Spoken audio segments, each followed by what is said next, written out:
साथियों, जय हिंद, जय भारत। मैं मदन लाल आज़ाद, संस्थापक संयोजक ठगी पीड़ित जमाकर्ता परिवार और all India bike board taxi union, आज दिनांक 12 अक्टूबर 2024 को आपके समक्ष प्रस्तुत हूँ राजधानी दिल्ली से कुछ बड़ी खबरें, बड़ी बातें आप सबको बताने के लिए। तो तमाम साथी पूरा वीडियो ध्यान से सुन लेंगे और जिन साथियों ने अभी तक हमारे YouTube चैनल को सब्सक्राइब नहीं किया है वो इसे सब्सक्राइब ज़रूर कर लेंगे। मेरे इस वीडियो संदेश को साथियों ज़्यादा से ज़्यादा शेयर कर देंगे ताकि तमाम देश को पता चल सके कि हम न केवल ठगी पीड़ितों के भुगतान के लिए बल्कि पूरे राष्ट्र के उत्थान के लिए लगातार संघर्ष कर रहे हैं, सत्याग्रह आंदोलन चला रहे हैं और देश को ठगमुक्त बेईमान रहित राष्ट्र राज्य के रूप में स्थापित करके देश में सुख समृद्धि शांति लाना चाहते हैं। तो आगे बढ़ने से पहले आज चूंकि विजयादशमी का त्यौहार है, पर्व है, लोक पर्व है और ये असत्य पर सत्य की विजय का प्रतीक है। रावण नाम के एक अहंकारी राजा को, जो त्रिलोक के विजेता था, उसे एक वनवासी राजकुमार राम ने उसके राज्य लंका में जाकर मार दिया था। आज ही के दिन इसलिए इस पर्व को, विजयादशमी के पर्व को मनाया जाता है और ये असत्य पर सत्य की जीत का सबसे बड़ा पर्व है, त्योहार है। साथियों, इससे हमें बहुत कुछ सीखने को मिलता है। बड़ा मुश्किल होता है असत्य को त्याग पाना, क्योंकि जो असत्य को त्याग देगा वो ब्रह्म को पालेगा, ईश्वर को पालेगा, और जो ईश्वर को पालेगा, ब्रह्म को पालेगा, उसके लिए संपूर्ण जगत मिथ्या हो जाता है, माया हो जाती है। तो असत्य ही संसार में हर बुराई की जड़ है। कोई भी बुराई जब पनपती है या कहें उसका जन्म होता है तो वो असत्य से होता है और असत्य पर विजय प्राप्त करने का एक ही मार्ग होता है, केवल और केवल सत्य। जो सत्य के मार्ग पर चलते हैं वही असत्य पर विजय प्राप्त कर पाते हैं। फिर असत्य रावण जैसा त्रिलोक विजेता ही क्यों न हो। तो जो लोग आज सत्ता में हैं हिंदुस्तान की में, उनको यदि ये अहंकार है कि कभी उनका नाश नहीं होगा तो उनका ये भ्रम मिथ्या है। नाश तो रावण जैसे त्रिलोक विजेता का हुआ है, जिसने बार बार जीत हासिल की थी। पता नहीं कितने ही सुर नर मुनि जन सबको जिसने अपने अधीन कर लिया था। ऐसा त्रिलोक विजेता रावण भी अंततः उसका अंत हुआ था सत्य के सामने। तो हमारे शासक तो कोई चीज़ नहीं है, उनका ये मिथ्या भ्रम बहुत जल्दी टूट जाएगा। हाल ही में परसों हमारे देश के बहुत बड़े महान उद्योगपति रतन टाटा जी का निधन हो गया। तो समझ सकते हो कि जब रतन टाटा जी जैसे विश्वविख्यात उद्योगपति, जो समाज सेवक भी थे, ईमानदार भी थे, देशभक्त भी थे और बहुत धनाढ्य भी थे, वो दुनिया में नहीं रहे, तो कोई अहंकारी शासक अगर ये समझता है कि वो सदा अमर रहेगा, उसके अहंकार का कभी नाश नहीं होगा, उसके शासन का कभी अंत नहीं होगा, तो ये भ्रम उसे त्याग देना चाहिए और सत्य के मार्ग पर आ जाना चाहिए। यदि सत्य के मार्ग पर कोई नहीं आएगा, खास तौर से शासन में रहने वाला व्यक्ति, और वो लगातार असत्य का सेवन करेगा, अपनी छोटी मोटी जीतों को कि ये राज्य जीत लिया, वो जीत लिया, 240 आ गए, 400 आ गए, 300 आ गए, 303 आ गए, या 99 आ गए, 37 आ गए, 35 आ गए, 3 आ गए, अगर उनको लेकर सीना चौड़ा करते रहेंगे शासक वर्ग के लोग, तो वो अपने राजधर्म का पालन नहीं कर सकेंगे। इन जीतों से अहंकार में आने की आवश्यकता नहीं है कि साहब मैंने पंजाब जीत लिया, मैंने दिल्ली जीत ली, मैंने कर्नाटक जीत लिया, मैंने हिमाचल जीत लिया, मैंने हरियाणा जीत लिया, मैंने राजस्थान जीत लिया, मैंने मध्य प्रदेश जीत लिया, मैंने महाराष्ट्र जीत लिया, मैंने बिहार जीत लिया, मैंने वेस्ट बंगाल जीत लिया, या किसी ने तमिलनाडु जीत लिया, या किसी ने त्रिपुरा जीत लिया। तो ये जीतें स्थायी नहीं है, परमानेंट नहीं है, टेम्परेरी हैं। जीतता तो रावण भी बहुत रहा था, दुर्योधन बहुत जीता था, कंस बहुत जीता था, बहुत सारे युद्धों में विजय जरासंध जैसे महापापी ने भी प्राप्त कर ली थी। तो इस विजय को अपनी श्रेष्ठता का आधार मान लेना बहुत बड़ी मूर्खता है, कुकर्म है। विजय तो सही मायनों में वही स्थायी होती है, वही परमानेंट होती है जब आप लोक कल्याण के लिए काम करें, जनता के हितों की रक्षा के लिए काम करें, विधि का सम्मान करें, धर्म का पालन करें।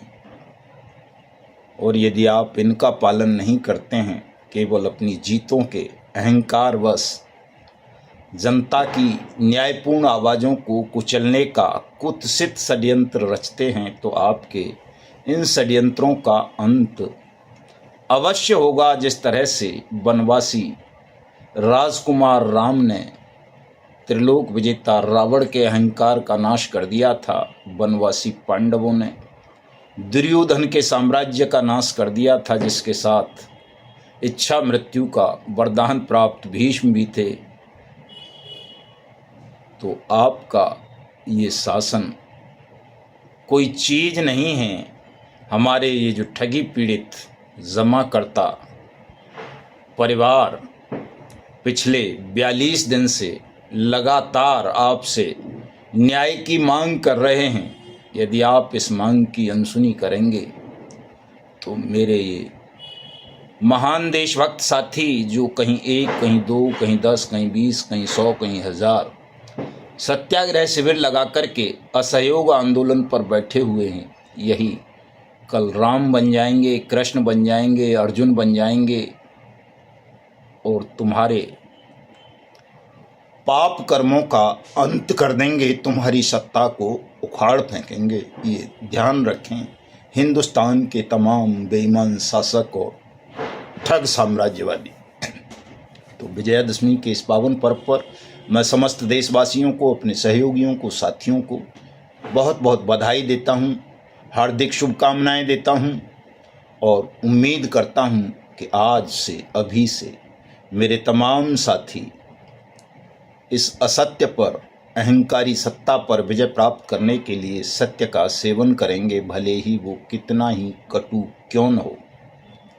सत्य कड़वा होता है साथियों, लेकिन उसका सेवन करते हो तो आप संसार की हर आपदा से, हर मुसीबत से, हर भय से मुक्ति प्राप्त कर लेते हैं। इसलिए आज से ही सत्य का सेवन करना आरंभ कर दें और निरंतर इसमें बढ़ोतरी करें कि हम अंतिम सत्य तक पहुंच सकें और अपनी हर न्यायपूर्ण मांग की पूर्ति करते हुए असत्य पर विजय प्राप्त कर सकें। परिवर्तन होगा ये आपके जीवन में अगर आप ऐसा करते हैं, सत्य के मार्ग पर चलने का प्रण लेते हैं और सत्य के मार्ग पर चलते हैं, तो ये न केवल आपके जीवन में बहुत बड़ा परिवर्तन होगा, बल्कि ये हिंदुस्तान ही नहीं सारी दुनिया के लिए परिवर्तन का एक मार्ग बन जाएगा। और परिवर्तन साथियों, क्रांति जिसको कह देते हैं, इनकलाब जिसको कह देते हैं, ये ऐसी चीज़ होती है कि जो लोग परंपरावादी होते हैं, जो स्थापित अन्याय होता है, उन्हें परिवर्तन से बहुत खौफ लगता है, परिवर्तन उन्हें बहुत बुरा चीज़ लगती है कि ये परिवर्तन की मांग उठ क्यों रही है, न्याय की मांग उठ क्यों रही है। उनको ये बहुत पीड़ा देता है, वेदना पहुंचाता है। जो लोग शासन में होते हैं,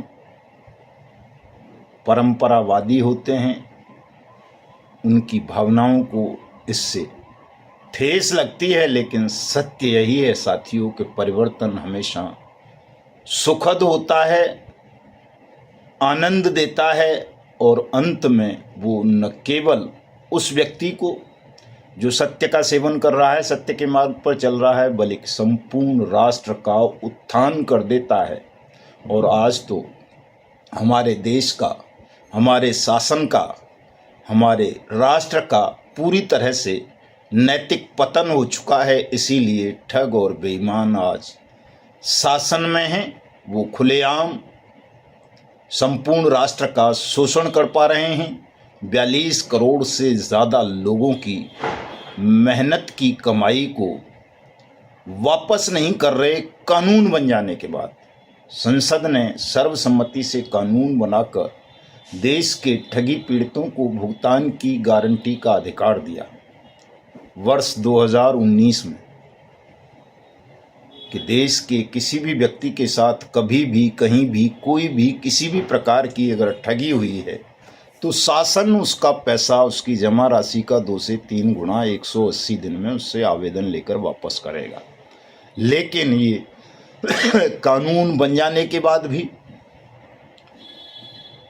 ठगी पीड़ितों का पैसा वापस नहीं हुआ, जिससे सिद्ध होता है कि शासन में बैठे हुए लोग भी ठग हैं, अपराधी हैं, देशद्रोही हैं, गद्दार हैं। इसलिए वो इस कानून का क्रियान्वयन नहीं करना चाहते।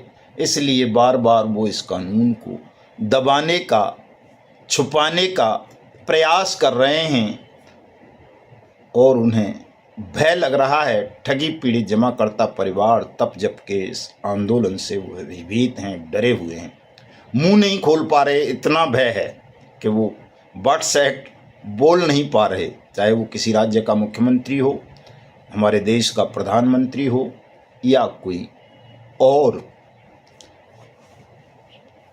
प्रशासक हो, या गवर्नर हो, और तो और मीडिया जो लोकतंत्र का चौथा स्तंभ है, वो भी ठगी की घटनाओं पर उतना ही बोलता है जितना उसे सरकार से निर्देश प्राप्त होते हैं, ठगों से निर्देश प्राप्त होते हैं।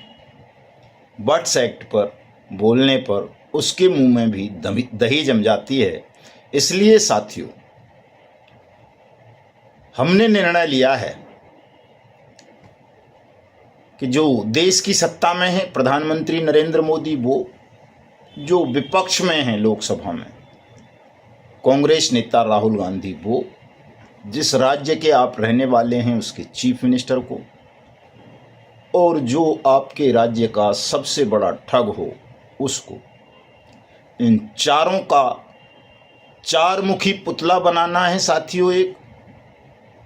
और आने वाली 22 अक्टूबर को जिस तरह से देश में हर साल विजयादशमी के दिन, दशहरे के दिन रावण को जलाया जाता है, वैसे ही आप सब प्रधानमंत्री नरेंद्र मोदी, नेता विपक्ष राहुल गांधी, अपने राज्य के मुख्यमंत्री और किसी एक ठग का चार मुखी पुतला बनाएंगे और हर जिला मुख्यालय पर, हर तहसील मुख्यालय पर, हर नगर में, हर कस्बे में, हर गांव में ये चार मुखी पुतला 22 अक्टूबर 2024 को ठीक दिन के 12 बजे साथियों जलना चाहिए, ताकि पूरे देश को एक संदेश जाए कि ठगी पीड़ित जमाकर्ता परिवार अब मौन नहीं रहेंगे, इस अन्याय का प्रतिकार करेंगे।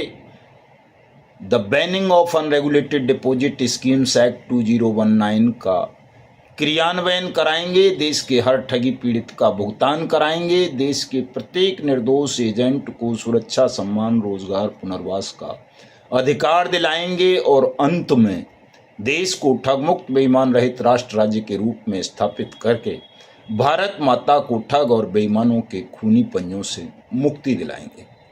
तो तमाम साथी तैयार हो जाएं, अभी से नोटिस इशू कर दें प्रशासन को, शासन को सूचना दे दें कि 22 अक्टूबर को दोपहर 12 बजे देश के 42 करोड़ से ज़्यादा ठगी पीड़ित जमाकर्ता परिवार और निर्दोष एजेंट साथी पुतला दहन करेंगे। और साथियों, इसके बाद भी अगर आपका भुगतान नहीं होता है तो मैंने बता ही दिया है कि शहीद बिरसा मुंडा की जयंती पर 15 नवंबर को हम वीर नदी माँ चंबल से हुंकार भरेंगे, वहाँ पर अपनी संसद बैठाएंगे, ठोस निर्णय लेंगे, प्रस्ताव पारित करेंगे, भारत सरकार को और राज्यों की सरकारों को भेजेंगे और वहीं से पैदल मार्च करते हुए दिल्ली संसद भवन तक आएंगे। तमाम नदियों का, पवित्र नदियों का जल लेकर संसद भवन की धुलाई करने के लिए, ताकि ऐसी संसद बना सकें जिसमें अगर चोर भी बैठ जाए, डकैत भी बैठ जाए, ठग भी बैठ जाए, स्मगलर भी बैठ जाए, तो वो ईमानदारी से शासन करे, देश के नागरिकों के साथ, पीड़ितों के साथ न्याय करे। ना कि आज की तरह संसद रहे कि अगर वहाँ हम किसी ईमानदार को बिठा दें, किसी संत को बिठा दें, योगी को बिठा दें, फकीर को बिठा दें, वो भी वहाँ जाके लूट पाट, ठगी, चोरी जारी, बेईमानी करता है। तो ऐसी संसद की धुलाई करना साथियों बहुत आवश्यक है, चूँकि खोट व्यवस्था में ही है। इस व्यवस्था में ईमानदार से ईमानदार आदमी, योगी से योगी आदमी, संत से संत, फकीर से फकीर, किसी को भी भेज दो, कितना भी उसका परीक्षण कर लो, इन्वेस्टिगेशन कर लो, वहाँ पहुँच के वो केवल और केवल झूठ बोलता है, ठगी करता है, छल करता है, बेईमानी करता है, चोरी करता है, दलाली करता है, ठगों की, बेईमानों की, मिलावटखोरों की, जमाखोरों की, मुनाफाखोरों की और तमाम करप्ट लोगों की। तो इस व्यवस्था को संपूर्ण रूप से बदलने के लिए, परिवर्तित करने के लिए एक नए इंकलाब की आवश्यकता हिंदुस्तान को है। और ये इंकलाब साथियों आपको लेकर के आना है, चूँकि परमपिता परमेश्वर ने ये जिम्मेदारी आपके कंधों पर डाल दी है। भले ही आप कितने भी कमज़ोर हैं, भूखे मर रहे हैं, प्यासे मर रहे हैं, उत्पीड़न का शिकार हैं, बेरोजगार हैं, फटे हाल हैं, कुछ भी हैं, फिर भी ये लड़ाई आपको ही लड़नी है साथियों। भले ही भिखारी बनना पड़े आपको, देश अभी इतना नपुंसक नहीं हुआ है, राष्ट्रभक्तों का अकाल नहीं पड़ा है। निश्चित रूप से जो राष्ट्रभक्त होंगे, देशभक्त होंगे, वो आपको सहयोग करेंगे। भिखारी बन जाओ, भिक्षु बन जाओ, निकल पड़ो, तमाम शर्म संकोच हया को छोड़कर, चूंकि राष्ट्र का अस्तित्व संकट में है, राष्ट्र खतरे में है ठग और बेईमानों के कारण। तो राष्ट्र को बचाना अपनी मान मर्यादा शर्म संकोच से भी ज़्यादा जरूरी है साथियों। आप जो भीख मांगेंगे, आप जो मजदूरी करेंगे, दिहाड़ी करेंगे, काम करेंगे, सेवा करेंगे, वो राष्ट्र को बचाने के लिए है। इसलिए उसमें इस बात का कोई महत्व नहीं है कि मुझे शर्म आएगी, मुझे संकोच होगा, मैं कैसे भीख मांगूं, कैसे मजदूरी करूं, कैसे सेवा करूं। करनी पड़ेगी, चूँकि हमें राष्ट्र को बचाना है, राष्ट्र का अस्तित्व खतरे में है। और बड़ा राष्ट्रव्यापी आंदोलन चलाने के लिए साथियों एक बड़े कोष की आवश्यकता होगी। राम ने भी जब रावण को मारा था तो उन्होंने भी अब वहाँ के नज़दीकी राजा बाली के भाई सुग्रीव का सहयोग लिया था, देवताओं ने सहयोग किया था और तमाम लोग उनको सहयोग कर रहे थे। तो धन की आवश्यकता हर युग में रही है किसी भी पवित्र और विशाल आंदोलन को चलाने के लिए। तो आप सब साथी भी शर्म संकोच हया लाज को त्याग कर राष्ट्र को बचाने के लिए, इस आंदोलन को सफल बनाने के लिए, ठग और बेईमानों पर विजय प्राप्त करने के लिए, असत्य के अहंकार को ध्वस्त करने के लिए साथियों दिन रात जुट जाओ, एक कर दो, संगठन का विस्तारीकरण करो। इनके पास 10 करोड़ सदस्य हैं, आप 20 करोड़ का लक्ष्य रखो कि 15 नवंबर से पहले हम 20 करोड़ साथियों को जोड़ लेंगे अपने संगठन के साथ। चूँकि 42 करोड़ तो हमारे ठगी पीड़ित हैं केवल, बाकी देशभक्त साथी हैं बहुत सारे, और वो किसान भी है, वो मजदूर भी है, उनका भुगतान भी सालों से लंबित है साथियों। इसलिए मिशन भुगतान में अब सबको जोड़ने की ज़रूरत है। बता दो कि हम जो नई व्यवस्था देश को देंगे उसमें किसानों को एमएसपी की गारंटी का कानून भी देंगे और मजदूरों को भी उनके न्यूनतम वेतन की गारंटी का अधिकार देंगे। सबको जोड़ लो, जो जो पीड़ित हैं, शोषित हैं, और इस लड़ाई को इतनी विशाल कर दो कि चाहे कोई पेंशनर हो, कर्मचारी हो, मजदूर हो, किसान हो, व्यापारी हो, कोई बेरोजगार हो, कोई युवा हो, कोई प्रोफेशनल हो, जिसके अंदर भी देशभक्ति का अंश मात्र भी शेष है, उन सबको अपने संगठन से, अपने आंदोलन से जोड़िए और बताइए कि 15 नवंबर को हम पद यात्रा करते हुए माँ चंबल की गोद से दिल्ली संसद भवन की ओर चलेंगे। संसद की धुलाई करने के लिए, उसकी शुद्धिकरण के लिए, ठग और बेईमानों को सत्ता से हटाने के लिए, देश को एक नई ईमानदार व्यवस्था देने के लिए। बताओ साथियों, इस संदेश को घर घर पहुंचाओ। मैं स्वयं भी, चूंकि कोई गंगा जी का जल लाएगा, कोई यमुना जी का, कोई माँ नर्मदे का, कोई कावेरी का, कोई कृष्णा का, कोई सतलज का, तो मैं स्वयं भी अयोध्या मंडल पहुंचूंगा साथियों, और सरयू का जल लेकर के आऊँगा संसद की धुलाई के लिए।